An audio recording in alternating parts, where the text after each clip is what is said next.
హోంమంత్రి అనిత ఇలాకాలో అక్రమ మైనింగ్ భారీ ఎత్తున జరుగుతోంది. ఎస్ రాయవరం మండలం పెద్ద గుమ్మలూరులో యథేచ్ఛగా గ్రావెల్ అక్రమ తవ్వకాలు జరుగుతున్నాయి. ప్రభుత్వ జీరాయితీ భూములను సైతం వదలని గ్రావెల్ అక్రమార్కులు వదలడం లేదు. అనకాపల్లి జిల్లా జాయింట్ కలెక్టర్కు రైతులు ఫిర్యాదు చేశారు. జాయింట్ కలెక్టర్ ఆదేశాల మేరకు జేసీబీ 5 ట్రాక్టర్లను సీజ్ చేశారు అధికారులు.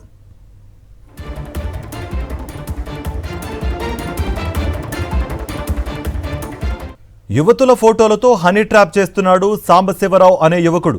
కావ్య, సంధ్యారాణి పేర్లతో సోషల్ మీడియాలో అకౌంట్లు ఓపెన్ చేశాడు. అమ్మాయిల పేర్లతో యువకులకు సోషల్ మీడియాలో చాటింగ్ చేసేవాడు. మాయ మాటలు చెప్పి ఓ వ్యక్తి నుంచి 20 లక్షల రూపాయలు లాగేసుకున్నాడు.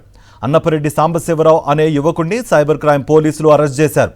హైదరాబాద్ బోడుప్పల్లో నివాసం ఉంటున్నాడు సాంబశివరావు.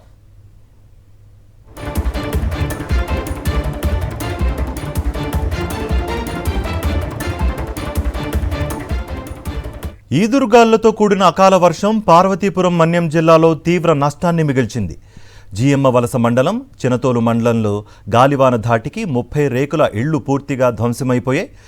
గాలికి ఇళ్ల పైకప్పులు ఎగిరిపోవడంతో బాధిత కుటుంబాలు ఆవేదన వ్యక్తం చేస్తున్నాయి.